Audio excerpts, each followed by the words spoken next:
Hi, everyone. Welcome. We're so glad that you've joined us today. You are here for a special edition of CISO Talk, which is a video series, kind of panel interview, conversational video series we have on TechStrong TV. And CISO Talk's been happening, I think, probably close to 2.5, maybe even more years. And we have different folks doing this, myself and Alan Schimmel kind of started it. And we're always talking about what are the topics that are relevant and top of mind for CISOs. Which, of course, we're always talking about attacks and different types, but also, the technologies and zero trust and all the approaches that are on our plans and what we might be doing in those areas. So this is a interactive conversation. The three of us, who I'll introduce our panelists here in just a moment, my co-host and panel. But we encourage you to jump in and join the conversation and chat. And by that, I mean, throw in your comments, your reactions, and hadn't thought about that, or I like what Caroline said, or hey, where's the resource I can find out about more? Or if, here's a question, a scenario that I'm thinking about that I'd love some thinking from the folks talking today. So I'm joined by Jennifer, JJ Minella. Welcome, co-host. It's always good to be working with you again, longtime friend, colleague, et cetera, et cetera. and of course, also another longtime friend and colleague, Caroline Wong. It's great to have you both with really kind of the three of us hosting this conversation. So let's by way of introductions, have you introduce yourself, Caroline, and then JJ will do the same and kind of kick us off on the topic. Sounds great. Mitch and JJ and everyone who's joining us, I'm so delighted to be here today with you. My name's Caroline Wong. I'm the Chief Strategy Officer at Cobalt. We are an offensive security company. I began my security career in 2005, leading security teams at eBay and Zynga. In between now and then, I wrote a book called Security Metrics: A Beginner's Guide. I host a podcast called Humans of InfoSec. And I'm really proud to share that at Cobalt, every year we publish a research report on the state of pen testing. So right now we're working on State of Pen Testing 2024. Excellent. Feel free to post links to the report or your books. I failed to mention you are both published authors, so quite accomplished. So appreciate that. Mine was a coloring book, so that doesn't count. I'm kidding. That would be more my book, I think. So, go ahead, Hi, everybody. Co-host of CISO Talk here with Mitch. I'm Jennifer, JJ Minella. Also founder and principal advisor with Vision Security and IANS faculty. And I'm really excited to be here. I mean, Caroline, it's so great to see you and have you, and of course, Mitch. And I have to say hi to Mira. I am also in Cary, North Carolina, and I saw Trina in North Carolina. It's so awesome to see so many of you guys joining from all over the place. So today we wanted to kind of do a little umbrella view, and I hate to say zoom out. I'm so tired of like zooming out and clicking in as cliches for how we talk about things. But things have been changing in the whole world of ransomware, and it's kind of like the boiling frog where it's this slow thing happening, and stuff has changed enough now that we need to talk about it. And so we're kind of getting around to, are we talking about the same old story with ransomware? I think it's evolved. We've gone from like destructive codes to regular ransomware to extortion to double and triple extortion models, and now ransomware as a service. And the relationship with how those organizations are working and as threat actors are working has been changing. And then now more recently, we have these government takedowns of some of these networks. So it's a really great conversation, Mitch, and I'm really interested, especially Caroline, given your background and what you've been doing, to hear what you have to say about some of this. Jump right in, Caroline. So I have kind of a fun question. It's for Mitch, it's for JJ, it's for anyone who wants to jump in the chat. When was the very first ransomware attack? I think it was, 1972, when my friend Freddie held my lunch money hostage. That's the first one I'm aware of. I don't know when the first. JJ, you might know. I feel like I should, because I did just give a presentation for a client's like customer, security awareness thing, and it had the whole history of attacks in it. But I don't know, Caroline. And I feel like even if I thought I knew, I was going to be wrong. It's one of those crazy things. It is the year 2024. I think we all started talking a lot about ransomware in 2020. The first ever ransomware attack happened in 1989. 1989. Wow. It directed users to mail $189 to a PO address in Panama.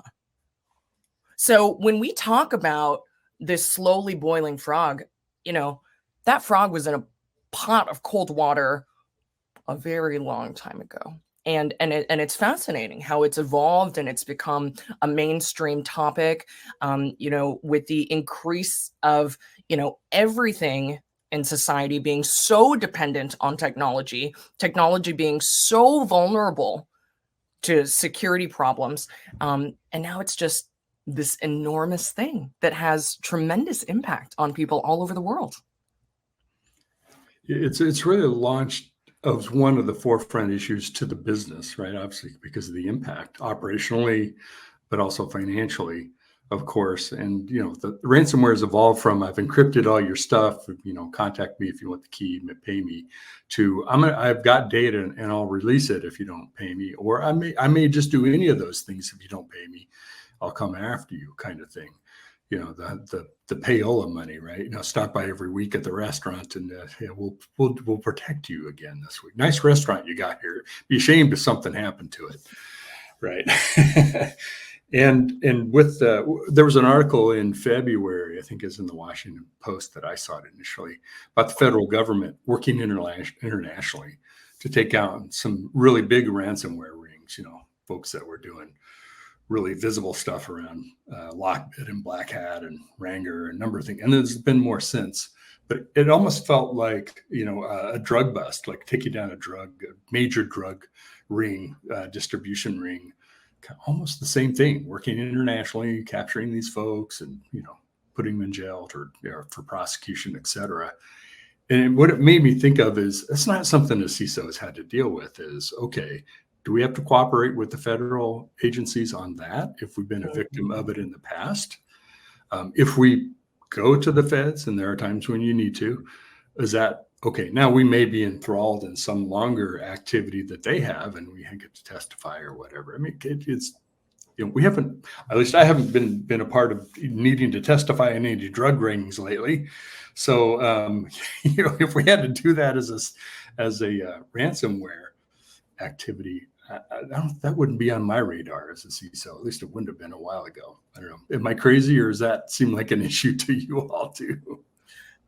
I think it's totally appropriate for a CISO to establish proactive relationships with law enforcement wherever they're located. Certainly years ago, for me, when I was on the eBay information security team, our team had kind of frequent discussions with the FBI. And I think that, there's really, this whole ransomware topic is so multidimensional. I think of it as ransomware being a symptom and the root cause being insecure systems. A lack of updates, a lack of patching, a lack of multi-factor authentication, backups that are not necessarily in place or tested to be sure that they're working. And I have a lot of sympathy for CISOs and their teams who don't necessarily have these things in place. I think about, in several months, all of our organizations will be preparing for 2025. We're going to go through a budget exercise, and every executive is going to stand up and say, I need money for more engineers. I need money for more salespeople. I need money for more marketing campaigns. If the CISO stands up and says, I need money to ensure our backups are working, it's just not very fun and not very sexy. And that is one of the reasons why it's hard to get these things funded. And yet, if you don't have backups in place, what do you do when you are the victim of a ransomware situation? One of the links that we've got in our handouts is the Ransomeware True Cost report by Cyber Reason for 2024.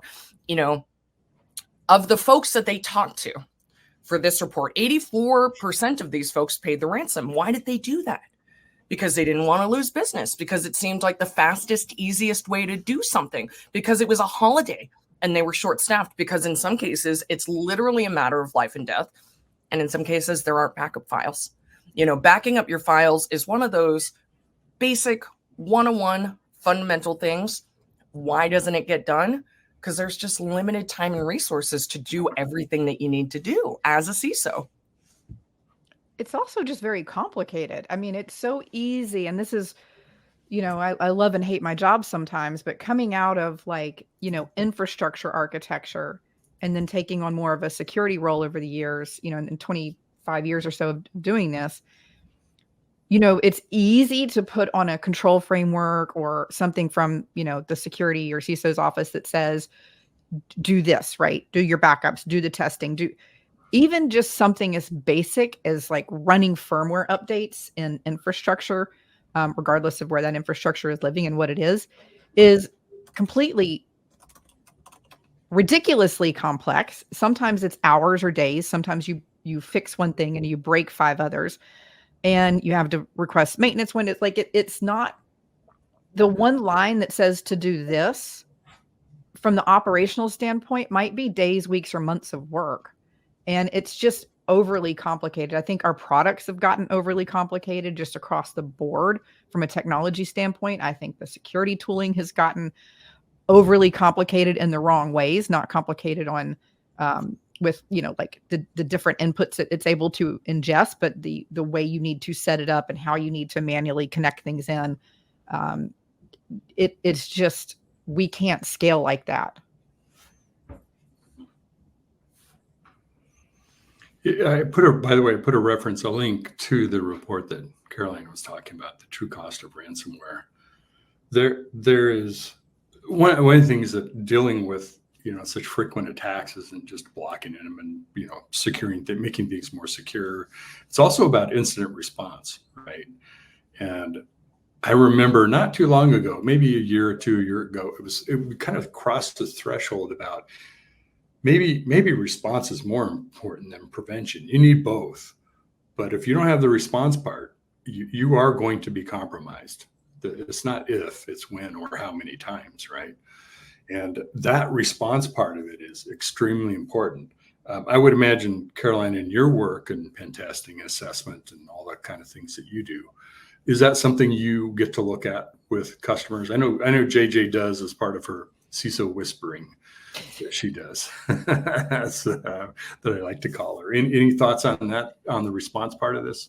Yeah. So in particular, one of the offerings that's become a lot more common amongst Cobalt customers over the last 6 or so months is something that we call digital risk assessment, in which we're using open source intelligence techniques in order to identify leaked company information. Sometimes we'll get calls from companies and they'll say, we think we're breached. Where's the data? Help us find out the extent of the leak. Tell us where our stuff is and what's out there so that we can find it. And that has become something that is very interesting to folks.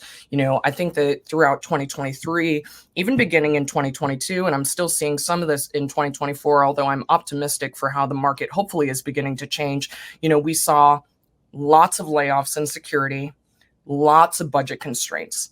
And what that means is whenever a CISO's got to figure out how to allocate people and money and time across defensive measures, proactive measures, responsive measures, it's just a different equation, depending on how much money you've got. Cobalt went and we published a report called the OffSec Shift Report, Offensive Security. And we actually found that as a result of some of the layoffs and the budget cuts, what we observe organizations doing is shifting towards offensive security measures so that they can basically demonstrate and emulate what can an attacker do, and therefore be able to focus what defenses need to be put in place. So that's one of the things that we're observing. My dog is very excited about this topic. We always needed the guard dog helping us too. That's one of those layers of defense. For sure. Okay, CISO Whisperer, want to hear what kind of conversations you're having about the response part of this equation. Well, and Steve just put a note in here in the chatter Q&A that I completely agree with. This kind of circles back to the comment you made a second ago or a minute ago about, having to keep up with contacts and law enforcement. And that's that I really do think most organizations, and so, not to belabor this, but there's not just haves and have-nots. There's knows and know-not organizations. Like there's a lot of organizations of very large size that are not using controls frameworks, that don't have a CISO. Some of them do have like somebody responsible for security, but they still don't follow really any structure. So getting people to like go through the motions of having these tabletop exercises, having an incident response plan, and then testing, testing is kind of at the end of all of that. Those are the conversations I think people are having because we have this deficiency and backlog, not just like technical debt, but I think we also have kind of this knowledge debt where some of our peer professionals and our peer organizations are kind of running and they're doing the cool stuff up here. And we're kind of all back here made to feel like we're supposed to be doing that thing up there, but we haven't done the foundational work to even just understand what we have. Just starting with inventory, right? Some of the conversations we're having is like, let's figure out what you have. Let's figure out then how to protect that and how to do incident response. And so there's this whole chain of leading up to that. But I definitely think that, even in the absence of having, don't let perfection be the enemy of progress or whatever the saying is, like do something. Mm-hmm. And if something is, getting some help or educating yourself on how to prepare for incident response, the first call you make to an IR firm or a forensics firm or a law firm or anybody should not be during an event. And I think the same thing with law enforcement. I think you don't want to start reaching out to them in the middle of an event. You want to have a relationship established. And so you kind of want to have these soft relationships in place in a full circle around the business operations. Extremely good point. We had a really great conversation back, I think it was episode 35 with Stephen Reynolds was with Baker McKenzie. And he was we titled it, Who You Gonna Call? Kind of the Ghostbusters theme, right? Who do you call when you have an incident? And Stephen told us many, many things, one of which was don't turn off your computers in the middle of it because you may break an encryption that's in process, never recover your data. But the other is so many times, most of the times he's getting called without that relationship. And so you're starting from scratch and they've got to do just sort of a triage and figure out where you're at, what you're dealing with, and let's help you kind of stabilize what you need to do next versus we know we're aware of your business and how you work and some things that you do. And here we can pick up right off and execute on a plan. We help you put together whatever it might be. I'll put the link to that episode in there. Super fascinating. It's one of the most interesting conversations we've had with someone who does incident kinds of response. Let's kind of swing the conversation to what are the things. We had a question around zero trust. What are the things we can and should be doing in addition to incident response and being prepared? There we go. There's the guard cat. What's guard cat's name? Guard cat's name is Odie, short for Odysseus. We're a household with a lot of four-legged creatures. We've got 2 cats and 4 enormous dogs. It's a pretty good life. Be careful of those sirens on that island, Odysseus. Going that way, but okay. Yeah. Zero trust, right? I think, really appreciate, Steve, your activity in our chat today and really encourage folks to also get in your questions, add your comments. I think with regards to zero trust, with regards to an inventory, as JJ was saying, do something. Don't let perfect be the enemy of the good. Some of these established organizations with all sorts of legacy dependencies, all sorts of tech debt, like, it is actually not even reasonable to think we're going to do zero trust 100% perfectly. We're going to do backups 100% perfectly. No, absolutely not. It's just not even possible. Honestly, I think that in many cases to even get to 80% would be considered a wild success because of some of the complexity of this. You know, what I recommend to folks is really to try and narrow down your scope, figure out what matters and focus there, and other stuff is okay, you know, and for the stuff that really matters, I wrote in the Q&A in response to Steve, you know, in addition to things like backups, which are totally hard to do because of all of these practical and logistical reasons, you know, once you've got your inventory, as JJ is recommending to us, make sure your stuff is up to date. A lot of the software vendors and manufacturers actually address security vulnerabilities, but you're not going to get the advantage of that unless your patch is installed. Additionally, you know, Microsoft has come under a lot of fire for not having MFA, multi-factor authentication on some of their executive accounts where, you know, my understanding is that, you know, they're getting breached because folks are, guess what, password spraying and compromising executive emails. That's something that none of us want to happen. And for as long as we've been dealing with ransomware, we've also known that for important accounts, you do your very best to use multi-factor authentication. Do you have to use multi-factor authentication on, again, 100% is a fantasy. Let go of the fantasy. If you can get to 80, phenomenal. But please make sure your executives are using multi-factor authentication for their email accounts. Just get it on the right 80. Yes. And that is why I hate things like percent complete metrics, because that's like project management tracking and KPIs, not security strategy KPI. I don't care what your percent of users have MFA. Are they the right users and the right apps that are MFA protected? Really good point. Really good point. Talk about zero trust. I mean, you've been working with a lot of companies for, you know, this has been on our radar, and there's no, to Stephen's question that he sent to us, there's no, I'm going to buy me one of those and install it tomorrow, and we'll have us a zero trust, whatever that is. You know, it's a strategy, it's an approach, it's a framework, it's a whatever. And I remember in early conversations is just figuring out, what does it mean? How would we do that? And trying to work with your technology suppliers. How would you describe kind of the state of zero trust today? And is it effectively helping us with the ransomware challenge and other kinds of attacks?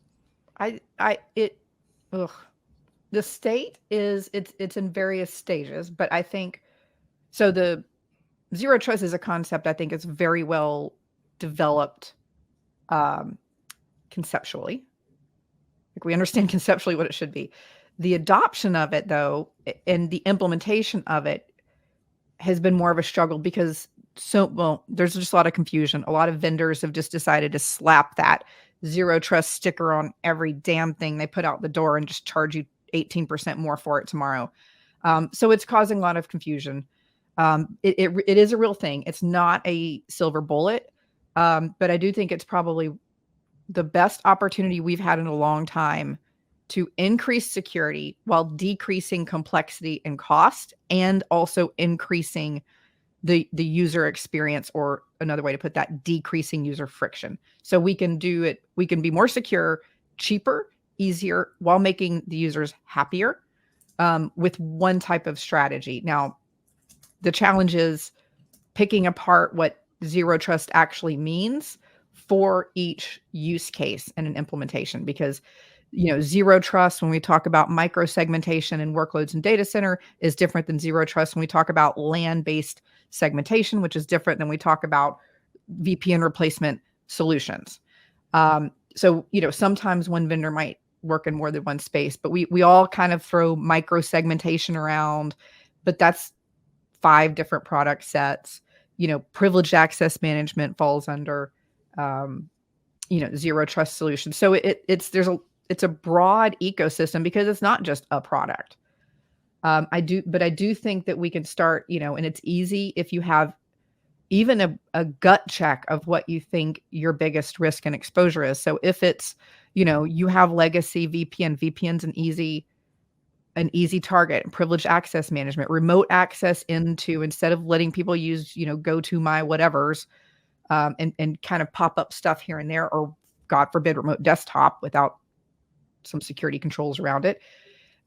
This is a great way to really not just check compliance boxes, but drastically increase security and make it so much easier, because these zero trust tools that are purpose built for these use cases let you be more granular in policies without the crazy work, right? Like, as a network architect and engineer, we're not talking about having to go in and like manually deal with access control lists across the infrastructure. That's just absolutely unreasonable. So these products are designed to remove human error, streamline that. And I think if you pick the right product for the right use case, it does a good job. I'm going to start off with a point on which I differ from JJ, because I think that the most interesting group discussions are ones where folks have differing points of view. And what I've observed is that in some cases, zero trust does not mean ease for the user. There's an organization that I'm aware of that, one of the things they were trying to figure out is getting all the employees behind Okta, a single sign-on, in order to get to all of their different corporate applications on the internal network. And there's this question that the organization faced, which is, how often do you make them put in that password and the multi-factor authentication? Because you can imagine an employee, they're trying to get to their HR system, they're trying to get to their, Salesforce, they're trying to get to their whatever, and every time they're like, oh, I got to go, find my phone and check the authentication code and remember my super long password. And it's a perfect example of zero trust, right? Zero trust says, just because yesterday I confirmed that you are indeed Mitch Ashley, you come in and you tell me you're Mitch Ashley today, I'm going to make you prove it. And so, I think that there are some trade-offs. Another thought that I have on zero trust is that... Wait, hang on. Yes, please. Yeah, take the next thought, because I don't want to lose that one. Yeah. I'm going to counterpoint this or else I'll forget. But that might not be a good implementation of zero trust, because in a true zero trust ecosystem, what should be happening are those other integrated trust inferences and signals that are going to tell that platform something changed and therefore trigger this either reauth, revalidation, or a step up, right? If Mitch is still Mitch and he's still connecting on the same system in the same geography that he was yesterday, and that's not the parameters we need to set. Maybe you get a week or 2 weeks or a month if nothing changes. Yeah. And there are no other inputs of, right? Because we can look and we can see, are Mitch's credentials on the dark web for sale? So this is where zero trust is different, because we should be able to, in this perfect world, take all of these different trust signals and then decide, are we worried about Mitch still being Mitch or somebody else using his credentials? And so that's a perfect example of somebody slapping a zero trust, right, label on something, but not following through with the vision of that integration. And it's hard with the products. Yeah. It's the tentacles of it, right? Yeah. And you can take it, and you need to take it more than just kind of check that off. We've got that now. Yeah. Right? But I want to make sure we get to your second thought that I interrupted. Yeah, well said. The other comment that I have is simply that, whenever we're looking to solve any of these problems, there's often a people, a process, and a technology component. And typically the technology component is going to be a little bit useful, but not the entire thing. When I'm in zero trust conversations with folks, so often it actually goes not to sort of the details of the integrations and the signals, which I agree are very important, but actually having to do with the design and the architecture. The less complex any particular architecture is, the more convenient it's going to be in order to secure it. And what a lot of folks, I think, are facing are these very, very complex systems that have just sort of organically happened over time. And it's almost like organizations that are newer that are fresher, that are starting from scratch and have an opportunity to really lay out sort of a beautiful, clean architecture, it's going to be so much easier for that organization to implement zero trust from the beginning than an organization that's, 20 or 200 years old. Yeah, totally agree with that. Good stuff. Speaking of organizations, there's a great question. How often do companies use MITRE ATT&CK framework? There are others. JJ, you want to start us out on kind of what are some of the things that are already available to us to help us kind of put. I'm probably going to punt that one to Caroline because I feel like okay. she's probably more in tune with that. I have had mixed. I have, in my limited scope of dealing with that, way more questions from the companies that I work with than I do somebody telling me they're using it and how they're using it. Yeah. Okay. In my experience, MITRE is something that more security mature organizations are aware of and using. I think it's, for the most part, not even on the radar for organizations that are really focusing on getting those 101 fundamental basics in place. And I actually think that MITRE is under leveraged. I think that MITRE can be used by many organizations as a lens to say, well, what are the techniques that we think are going to be most relevant for us? And therefore, how might we adjust our controls accordingly? I actually think MITRE can be a really excellent tool for prioritization when it comes to where to focus, what to rank as high risk or as critical or not. So those are some of my initial thoughts. Great question. And thank you, Mira. Yeah. And I'll so Mitch, I will add to that for Mira that, and MITRE has different frameworks. So like they've got their standard enterprise IT stuff. There's also OT frameworks, if you go dig around in there, that we've used that are good. So to Caroline's point, I think, saying that the more mature organizations are moving in that direction. I have heard of some like pretty interesting use cases. So if you're at the point where you have you're doing your 101 level stuff, 201 level stuff, you've got your controls framework, there is interesting information in there that lets you tune all of the stuff. If you have the controls in place, then you can get way more granular with what you need to be detecting, because to Mitch's point from earlier, we used to go defend, but we're kind of realized that's sort of a fool's errand at this point. And detection and response are really where we need to prioritize. Not that we just don't care and we let them in, but when we're doing our due diligence on that and the defensive side, we need to know when they're in. And I think a lot of the MITRE ATT&CK framework is how to turn the knobs to make that happen in an organization. Interesting. MITRE.org. I don't have a link for where those frameworks are. Maybe we can dig a few up and post those in there. I want to share as many resources as we might have. By the way, both of you, feel free to share the links to your books. JJ has a great one on wireless security that extremely well done, as well as Caroline's work. Another question we had is, how do you approach setting up immutable backup? And this is one of the thoughts I have on this is, Caroline, I think you mentioned, well, first of all, you got to test your backup to make sure it works. I've had that problem before. And also securing backup in multiple, not multiple versions, but multiple instances of it. So if this one did get compromised, I've got it in another place that you don't know about. So it's kind of a layered approach to thinking about immutable backups. Since you were talking about backups, Caroline, why don't you jump on that topic? Yeah, the thing about backups is I think that the level of effort differs depending on where you are in the process. So if you're going from no backups to having backups, there's going to be this whole setup thing.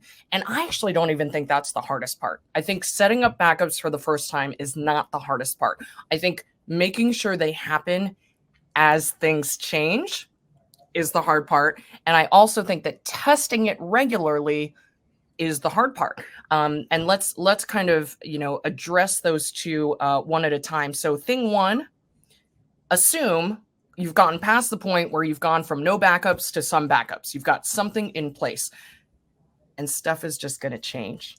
And how do you stay on top of that? And that, I think, is going to be very organizationally specific. I think from a technology perspective, what a lot of the backup technologies are doing these days is, they back up everything once, and then every day, every week, every month, they're backing up the delta. What did change? And so I think that there is somewhat of a technology kind of built-in process there. But the problem is, if you're backing up thing A, because thing A is where all your important stuff is, what if at some point in time, some business or technology executive decides that they're going to put some really important stuff in thing B, and thing B is not connected to the backup system? This is the bit where, to the extent that the CISO has a seat at the table and can get a preview into what direction the organization is going in, that CISO will be more empowered to ensure that as the business changes, as the technology changes, that the security and IT controls can shift accordingly.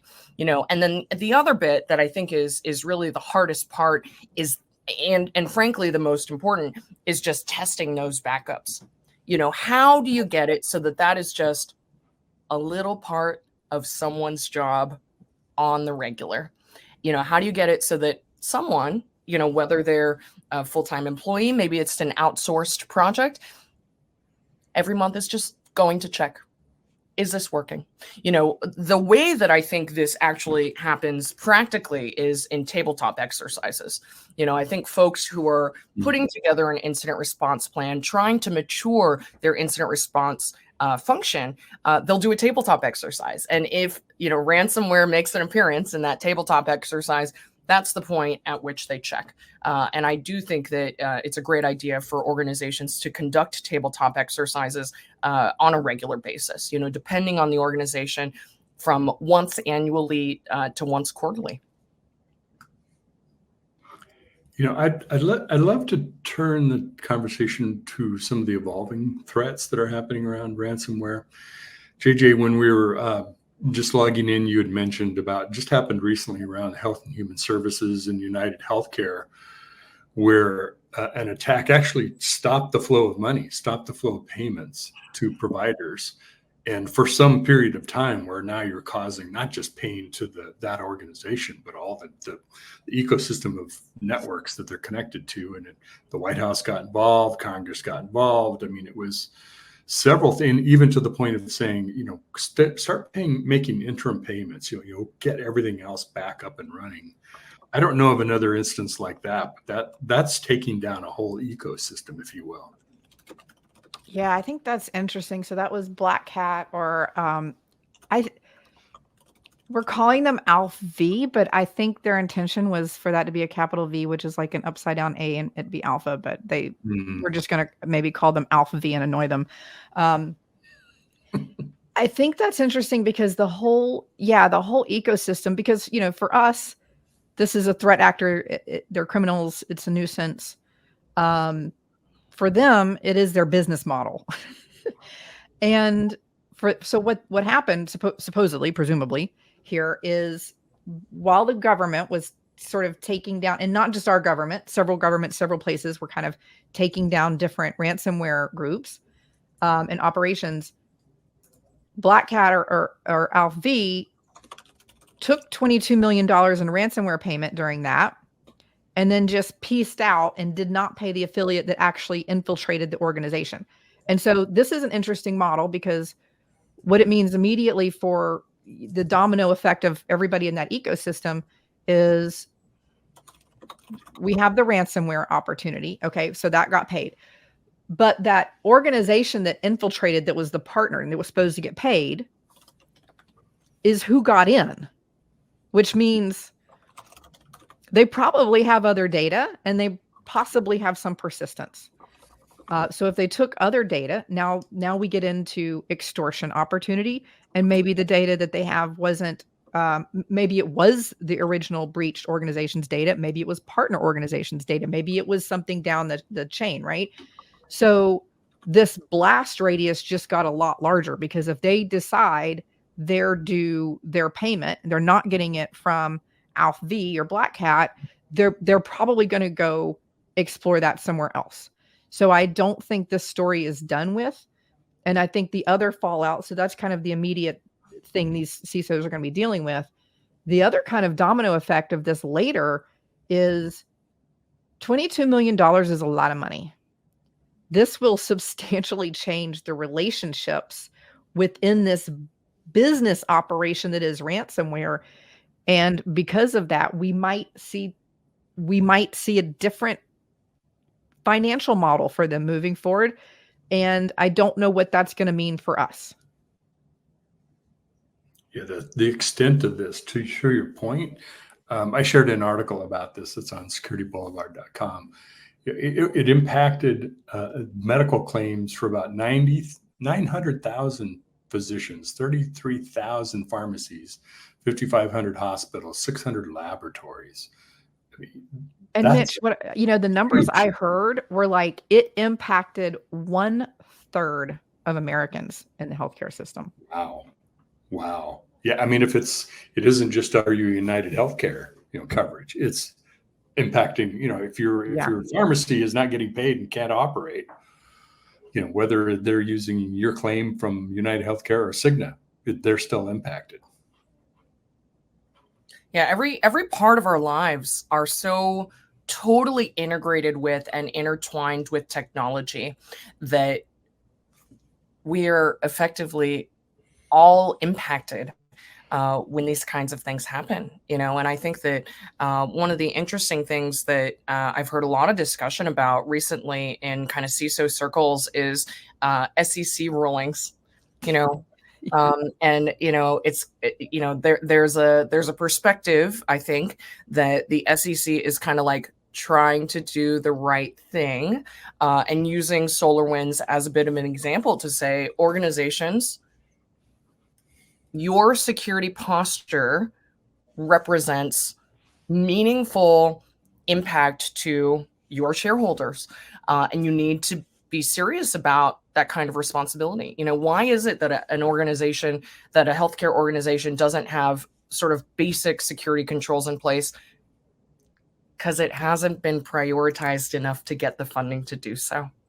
And so it's really quite fascinating.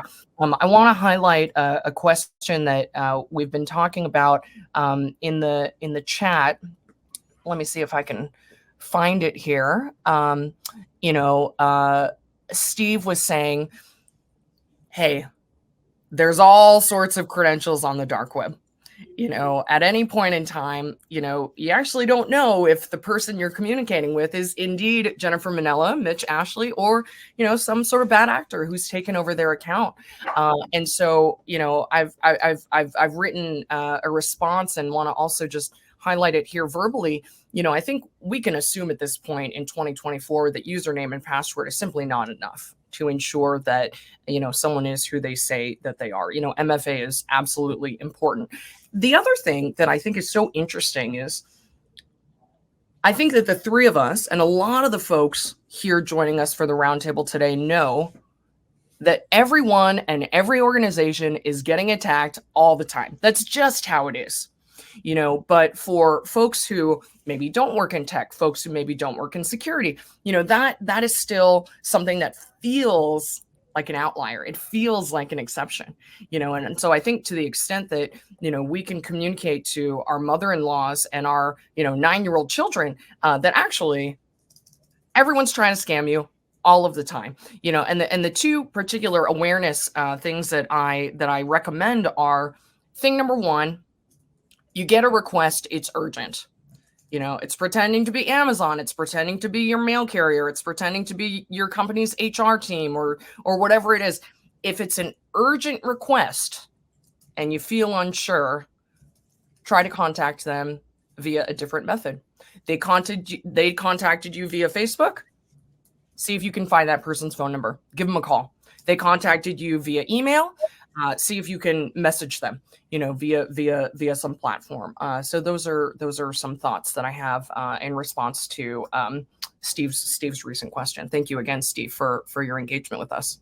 And Caroline too. I think you're kind of going down a road, and I want to pick up the ball and carry it a little bit further, because we're talking about, blast radius and who's impacted, and this kind of ultimately possibly hitting home with a lot of us, just not as technical professionals, but as humans that are living in this community. But I think the other conversation to be had is that most of these organizations, when they have a breach or they're paying ransom, they're passing that along to the consumers ultimately. So, I think we hit like COVID where we saw a lot of price increases, but if you notice, that didn't come back down.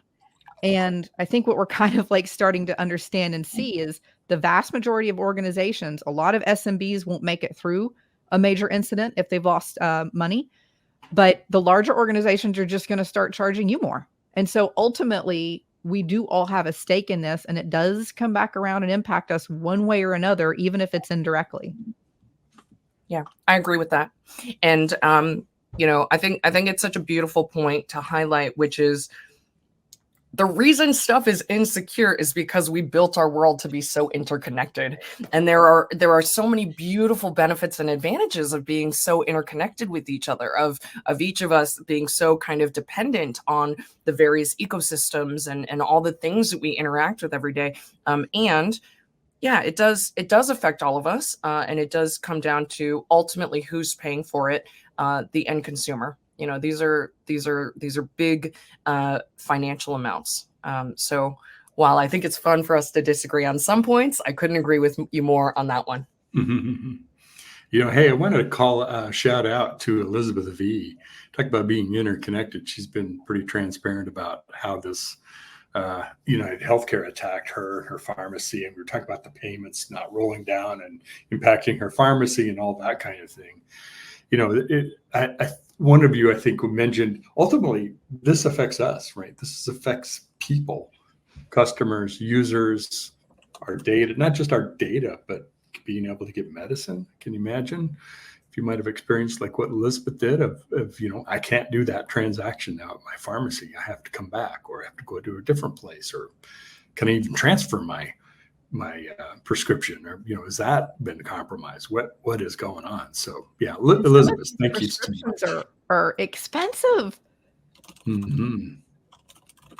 And some of them are life-saving medicine for people. I mean, it's just it's unbelievable. And I think we're going to see an interesting twist coming up. So today, it's the 4th. Today, CISA published the draft proposal for the CIRC reporting rules, which is, oh God, what is it? It's the something for it's labeled as critical infrastructure, but it's not actually just critical infrastructure.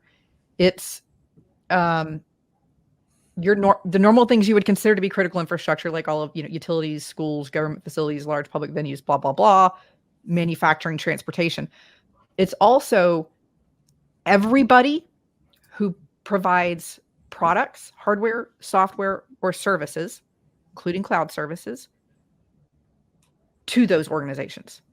So they basically just put into scope every US-based company that's not a yoga studio or a restaurant. Like it's unbelievable. So we're talking, I saw Mitch, your post in the chat about the AT&T breach, and we've talked about some of the other things. So under the rule as it's proposed, the draft rule, and we have 60 days to give feedback. So if you have strong feelings about this, I encourage you to go download that. I'll put a link in. But under those rules, CISA is basically building a national incident database in real time as it happens, which is why the turnaround for this reporting is 72 hours for an incident and 24 hours if you pay a ransom or any part of a ransom. So they want to kind of be a partner. It's definitely not meant to be punitive. It's not an SEC style of thing. And they want all of the data that you have. You've got packet captures, they want packet captures. You've got malware samples, they want malware samples. You've had any exchanges with the threat actor, they want copies of that in the original format. Logs, endpoint, a list of the products, the versions, the patches, and the configurations. It's a lot of information that they're going to be taking. And so the Microsoft, thank you so much, Caroline, for putting that. Caroline just put that in the chat for you guys. All of these big breaches we've seen like the cybersecurity review board's been working on, the AT&T, like all of this would my understanding is, as it's written right now, would fall under that. And these organizations would have had to, within 72 hours, engage CISA for assistance. Do you know how they're planning to use that data? They want to be able to, I'm kind of thinking of it as like a mega database, right? And SIM. So I think they want to do a few things with it. And actually, if you read the document, they do a really good job explaining the thought processes. Like they've thought this out pretty well, but it is broad reaching. So I think they want two things. If somebody's in the middle of an incident, they want to participate as much as that organization might need help, getting help from whoever they need help from. And I think they also want to know if there are vulnerabilities that could help protect other organizations, if there are indicators of compromise that can be shared securely within that ecosystem. And so, it kind of is meant to, we've got like industry ISACs and we've got, federal this and this, or, industry-based groups, especially around like utilities, or all of critical infrastructure. But this is meant to just sort of be a strata across all of that so that we can all learn and benefit when something happens over here. It's not just all the banks that cluster together. If CISA has that information, they can disseminate it to the right people anonymously and make sure that a much broader audience is protected. I wonder, I may be going way, way down the road with this. It seems like you might also be able to connect the dots or anticipate what the dots you could connect based on a breach. Like, here's a Microsoft breach. Here's what it was. Here's the kind of data. Here's where we know it is. Now let's look in our database of other companies we know have been attacked and breached who might also be susceptible. So I don't know if you can be proactive, but at least understand the full scope of what some of those attacks, compromises might be. I think it's a fascinating shift. For so long, CISOs experience breaches and no one ever talks about it. And in some cases, when the breaches are involved in, different lawsuits, different filings, they're actually not allowed to talk about it. This is a tremendous shift in the opposite direction. I mean, my experience is that whenever any big breach happens, CISOs talk privately among themselves and they say, yeah, well, I can see how that would have happened because we're always asking for the right things and we're never getting it. And, I think there's something really awesome about having a public thing that says, you know what? This bad stuff is happening to everyone, everywhere, all the time, rather than it just being this hidden away, shame-filled thing. Now, there's going to be a tremendous amount of overhead, as we've discussed, right? It's going to be tremendous amount of overhead for the organizations to complete the notification appropriately, when organizations receive it in order to anonymize it and all this stuff. But I think the shift from secrecy toward sharing, because everyone's going through all the same stuff across the board, I think it does have potentially very positive implications. I knew it. AI had to come up. I was just waiting to say AI hasn't come up yet. And you guys I filled your bingo card for you now. That was in the middle. Okay, so we have 7 minutes left. We don't want to push it too far and hit the top tower, but okay, take us down to that path and maybe we'll pick that up on another CISO talk here. But go ahead, JJ. Oh, there's not a path. They just mentioned that they're actually going to use AI-based analytics to parse that data and make something useful out of it. So they'll use that. They're also going to be publishing aggregate reports quarterly for everybody's consumption.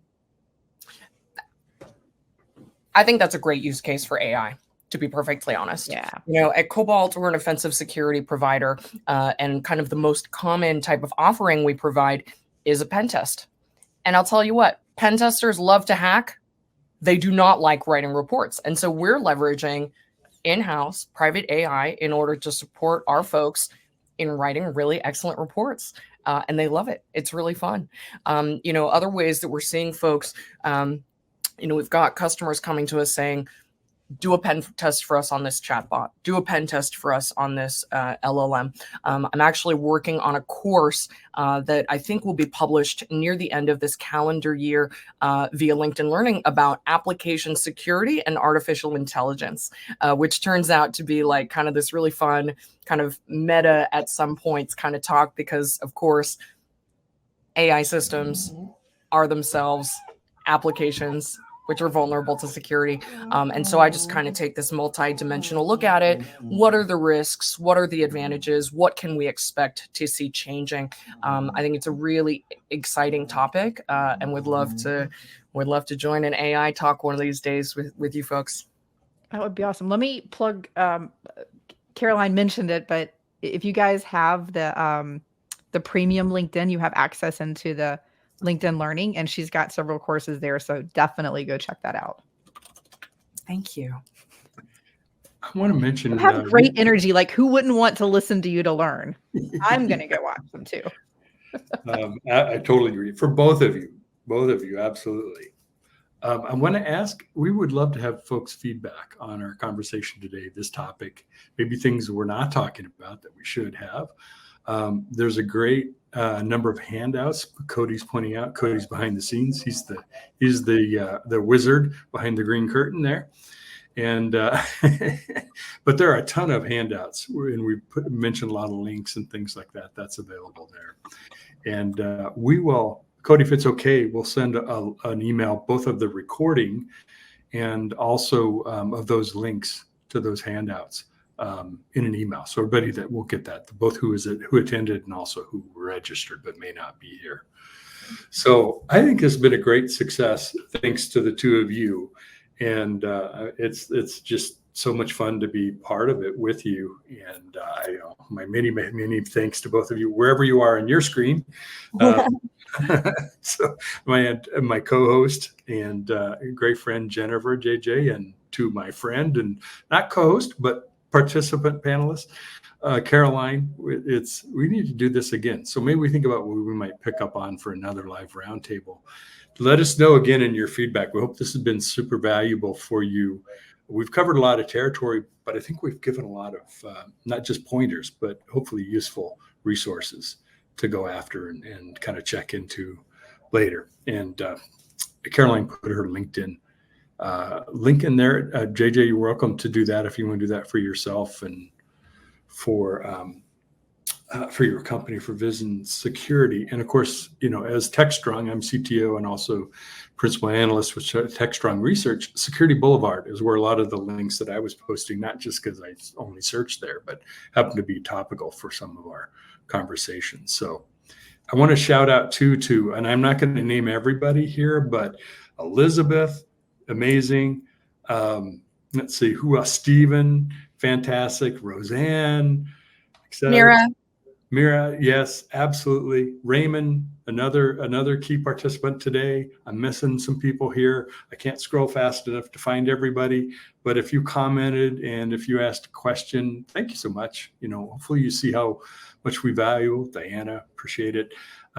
Value your Satish, you as well. Value your conversation, your questions, because we really do guide it based on you. So it's all of us having this conversation, not just three talking heads, which can be interesting, but it's even more interesting. Yeah, you guys make it so much more fun. It is. Well, we will have another CISO Talk scheduled, a live roundtable. In the meantime, go to techstrong.tv and look under the series tab, or if you just scroll down, you'll see CISO Talk series, where JJ and I are talking to amazing people, almost as amazing as Caroline, and having great conversations. And we hope everyone will be back. Please join us there on those recorded sessions. And we'd love your feedback. Fill out that survey. So any parting thoughts before we leave? JJ or Caroline? JJ first. It's just a roller coaster we're on. I'm interested to see where we end up. I just want to kind of bring us back to the connectedness, the interconnectedness of all of this, and at the end of the day, like, technology was made by humans. It can be secured by humans. Like, we actually, as a human race, have the ability to do good. And I'm really looking forward to a bright future. Absolutely. Well, thank you, everybody. We will see you next time. Check us out on TechStrong TV under the series tab for CISO Talk. It's Mitch Ashley, CTO and analyst with TechStrong Research. We'll see you again soon. Thank you for joining today.